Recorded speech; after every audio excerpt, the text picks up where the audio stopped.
আমরা মুসলমানরা দাড়ি রাখি, অনেক হিন্দু এখন দাড়ি রাখে, সাথে গোপও রাখে, সাথে মোজও রাখে। কিছু কিছু হিন্দু আছে তাদের মোজের এমন অবস্থা যে মুখ কোন জায়গায় আছে এইটা বোঝা মুশকিল। মানে পানি খাওয়ার জন্য মোজটাকে উঁচু করা লাগে, এরকম আছে না? ইদানিং আমাদের মুসলমানদের মধ্যে কিছু মোজওয়ালা আছে, কিছু মোজওয়ালা আছে এমন মোজ রাখছে মাশাআল্লাহ, মোজের মধ্যে উকুনে বাসা বাঁধে। তো আপনি মুসলমানদের যে আমল গুলা আছে এরকম অনেক আমল অনেক বিধর্মের মধ্যে পাবেন, অনেক অনেক বিধর্মের মধ্যে আপনি এই আমল গুলা পাবেন। আপনি যেভাবে যেটা করেন, আপনি বাজার করেন, হিন্দুরাও বাজার করে, আপনি গোসল করেন তারাও গোসল করে, আপনি পাঞ্জাবি পরেন তারাও পাঞ্জাবি পরে, আপনি দাড়ি রাখছেন তারাও রাখছে।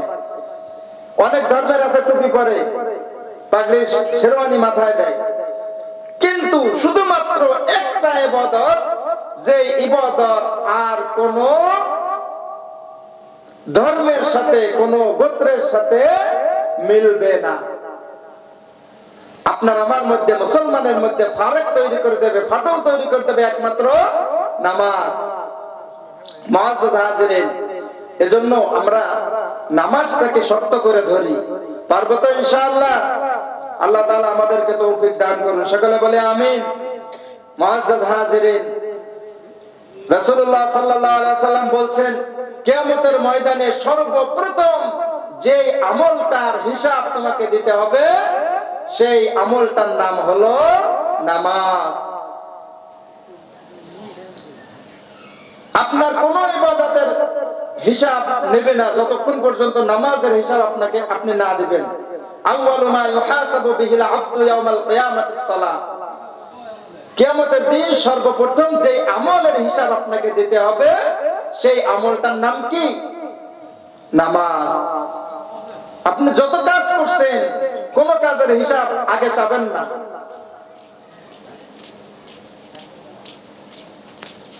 এই নামাজটা আপনার আমার সর্বপ্রথম ইবাদত হওয়া উচিত, যত ভালো কাজ আমরা করি না কেন। মুআজ্জাজ হাজিরিন, নামাজটা হলো একটা ঝুড়ির মতো।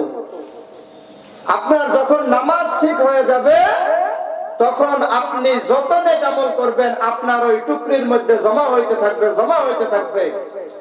আর যদি আপনার নামাজ নামক টুকরি না থাকে, আপনি যত ভালো কাজ করেন না কেন, আপনি দান খয়রাত সাদকা যা মন চায় তাই করতে পারেন, কিন্তু নামাজ নামক টুকরিটা নাই, না থাকার কারণে আপনার ওই আমল কোনো কাজে আসবে না। নামাজ নামক টুকরিটা যদি আপনার আমার থাকে তাহলে আপনার আমার বাকি যত আমল আছে, আমি দান করি, খয়রাত দিই, যাকাত দিই, যা করি, সদকা করি, যত নেক আমল আছে সকল নেক আমল আপনার কাজে আসবে যখন আপনার নামাজ নামক টুকরিটা, নামাজ নামক ঝুড়িটা আপনার থাকবে। আর যদি নামাজ নামক এই ঝুড়িটা আপনার আমার না থাকে, আপনি যত ভালো কাজই করেন না কেন আপনার কোনো কাজ আমল কাজে আসবে না। এজন্য আপনাকে আমাকে আগেই নামাজের আমলটাকে ঠিক করতে হবে। পারবো তো ইনশাআল্লাহ? মুআজ্জাজ হাজিরিন, রাসূলুল্লাহ সাল্লাল্লাহু আলাইহি ওয়াসাল্লাম বলছেন কিয়ামতের দিন মানুষ, দুই শ্রেণীর মানুষ বেশি জাহান্নামী হবে। দুই শ্রেণীর মানুষ বেশি জাহান্নামী হবে। আমরা সূরাতুল মাউনের মধ্যে পড়ছি। এক শ্রেণীর মানুষ হলো যারা নামাজ পড়ে না।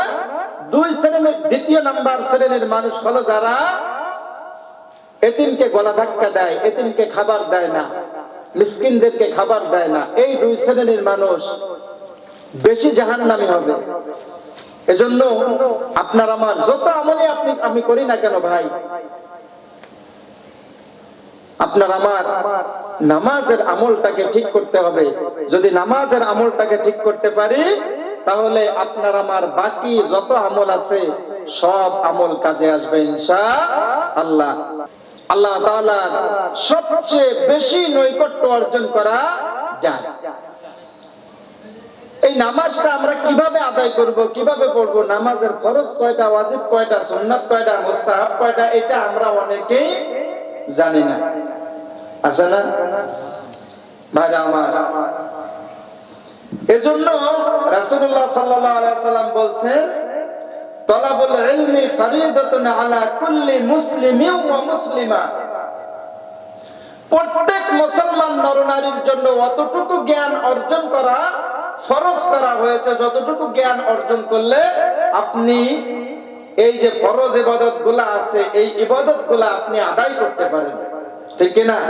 কিন্তু আমাদের দুর্ভাগ্য, আমরা এটা অনেকেই জানি না। আজকে আমরা একটু শুনে যাই, ভবিষ্যতে যখন আমরা পারবো না তখন আমরা এটা শেখার চেষ্টা করব। আমরা যে নামাজটা পড়ি, এই নামাজের কিছু ফরজ আছে, কিছু ওয়াজিব আছে। নামাজের ফরজ কয়টা? 13টা। কয়টা? এই নামাজের 13টা যে ফরজ আছে, আমাদের ভিতরে অনেকেই নামাজের 13টা ফরজ জানি না। এটা আমরা মুসলমান হিসেবে আমাদের দুর্ভাগ্য না সৌভাগ্য? আমাদের দুর্ভাগ্য যে আমরা এটা শিখতে পারি না। মুআজ্জাজ হাজিরিন,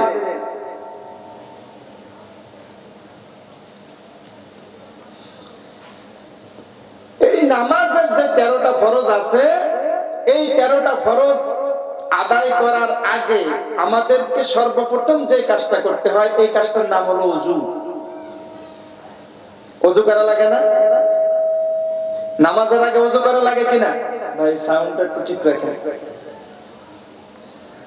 নামাজের আগে ওযু করা লাগে। এই ওযুর ফরজ আমরা অনেকেই জানি না। ওযুর ফরজ এর মাঝে একজনের কাছে জিজ্ঞেস করেছিলাম, 6টা কইছে, আরেকজনে কইছে 9টা। ওযুর ফরজ 4টা, মুখস্থ করে রাখি। ওযুর ফরজ কয়টা? মুআজ্জাজ হাজির, এইটা একটা ক্লাস, এটা একটা দ্বীনি ক্লাস, কোরআনের ক্লাস। এখান থেকে আমরা যদি একটা আমল শিখে যাইতে পারি, এই মজলিস থেকে যদি আমরা একটা আমল শিখে যাইতে পারি, হতে পারে এই একটা আমলের কারণে আল্লাহ তাআলা আমাদেরকে কিয়ামতের দিন নাজাত দিয়ে দিবেন। সুবহানাল্লাহ। আল্লাহ তাআলা পারেন কি পারেন না? আল্লাহ তাআলা দয়ার শরীর, আমাদেরকে মানুষ হিসেবে বানাইছে এত মায়া করে জাহান্নামে দেওয়ার জন্য? কি মনে করেন আপনারা জাহান্নামে দেওয়ার জন্য বানাইছে আল্লাহ তাআলা? না, আল্লাহ তাআলা তার এই আদরের বান্দাদেরকে জাহান্নামে দেওয়ার জন্য বানান নাই, জান্নাতি করার জন্য বানাইছে। সুবহানাল্লাহ বলেন। জান্নাতের সংখ্যা কয়টা? 8টা। জান্নাতের দরজা কয়টা? 8টা। জাহান্নামের 7টা, একটা কম আছে। তো এই দিয়ে বোঝা যায় যে জাহান্নামী কম হবে, জান্নাতি বেশি হবে। আমরা মূলত কান্নাতি, জান্নাতি। আমাদের দাদা, পরদাদা, আমাদের আদি পিতা আদম আলাইহিস সালাতু ওয়াস সালাম কোথায় ছিলেন? জান্নাতে। সেই জান্নাত থেকে আমরা আসছি, ওখানে আমাদের একটা ওয়ারিশ আছে। এখন চলেন টমটম নিয়ে রওনা করি, আমাদের সেই ওয়ারিশটা নিয়ে আসি। মুআজ্জাজ হাজিরিন, এই ওয়ারিশ যদি আপনি আমি নিতে চাই, সর্বপ্রথম আপনার আমার নামাজকে ঠিক রাখতে হবে। কারণ পিতার বৈধ সন্তান আর অবৈধ সন্তান,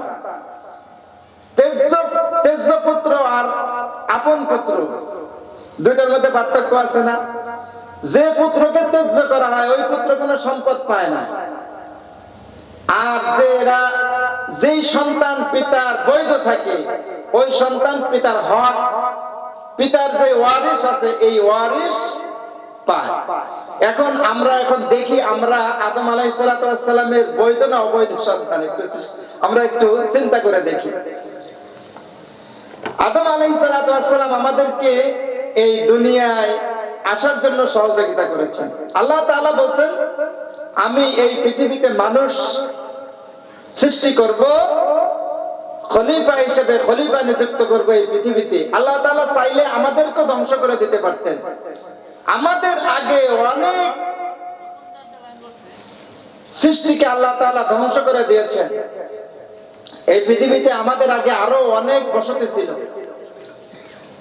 আমরা যদি আল্লাহ তাআলার ইবাদত না করি, আল্লাহ কি আমাদেরকে ধ্বংস করে দিতে পারেন কি পারেন না?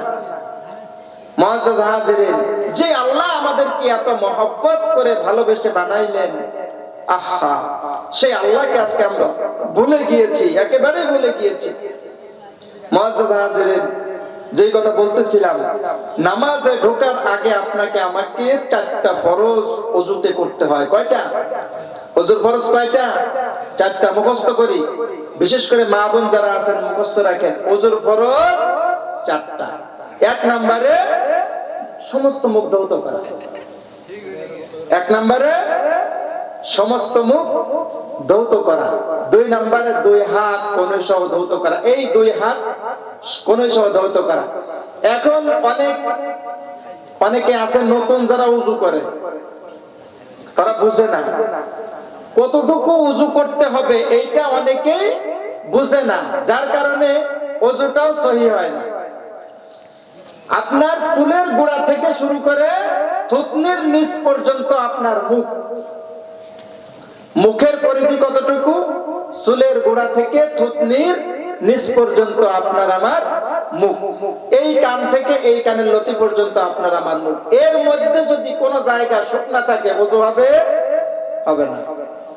মনে করেন আসসালাতু মিরাজুল মুমিনিন, আসসালাতু মিফতাহুল জান্নাহ, আর আসসালাতু মিফতাহুল ওযু। ওযু হলো জান্নাতের, আপনার নামাজের চাবি, আর নামাজ হলো বেহেশতের চাবি।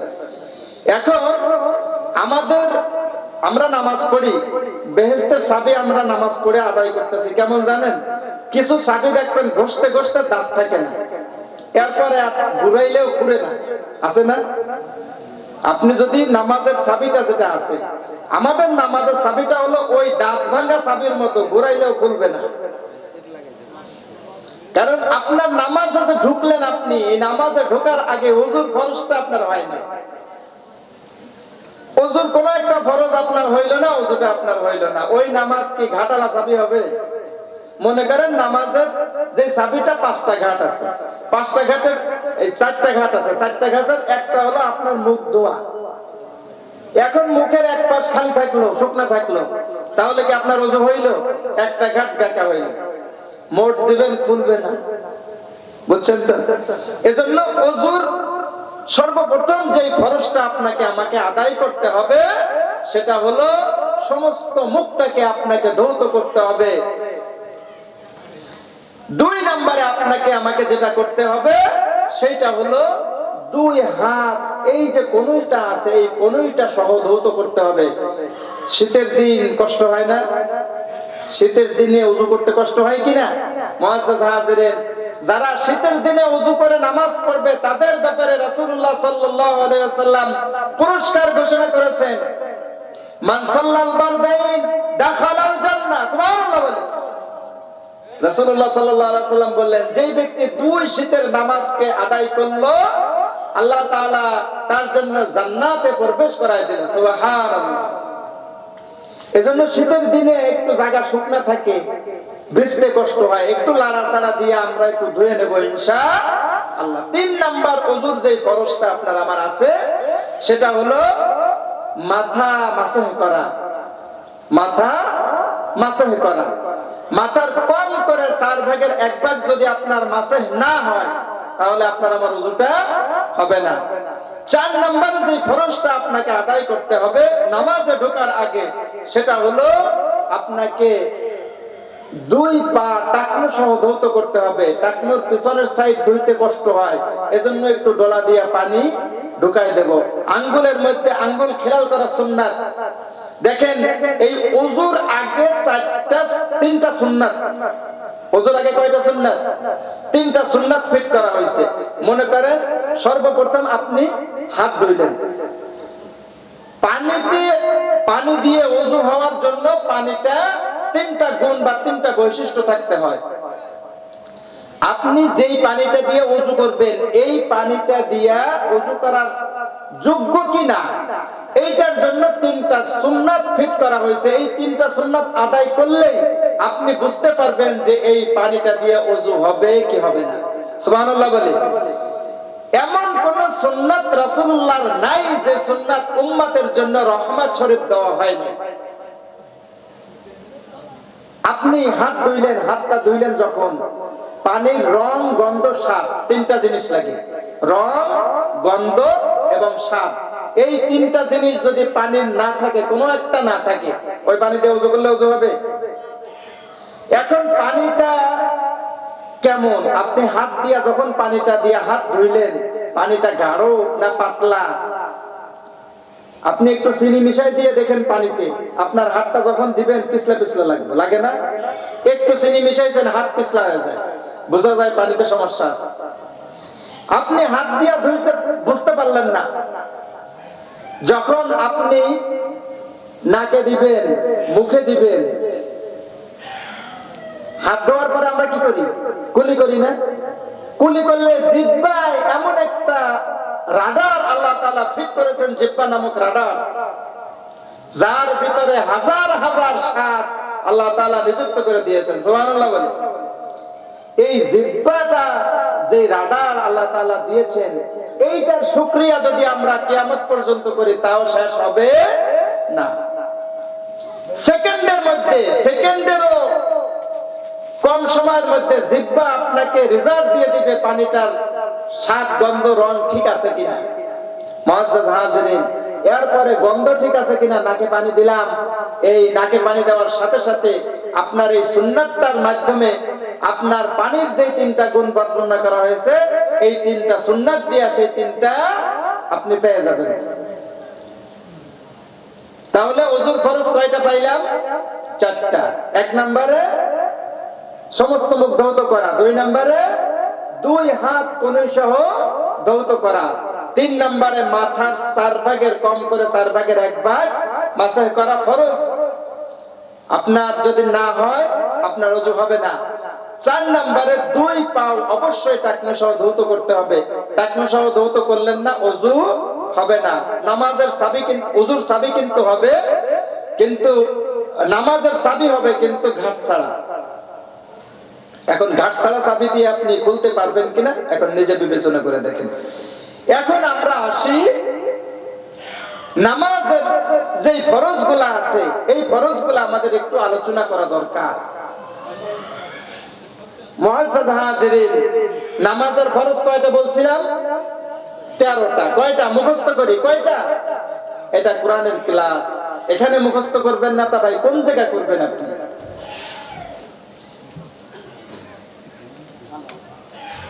মুআজ্জাজ হাজিরিন, নামাজের ফরজ কয়টা? 13টা। নামাজে প্রবেশের আগে আল্লাহু আকবার বইলা যখন আমরা হাত বাঁধি, এর আগে 7টা ফরজ আছে। কয়টা? 1 নম্বরে আপনার শরীর পাক আছে কিনা, 1 নম্বরে শরীর পাক আছে কিনা। আপনি মনে করেন রাসূলুল্লাহ সাল্লাল্লাহু আলাইহি ওয়াসাল্লাম বলেছেন, আত-তুহুরু শাতরুল ঈমান, আত-তুহুরু শাতরুল ঈমান, পবিত্রতা ঈমানের অঙ্গ।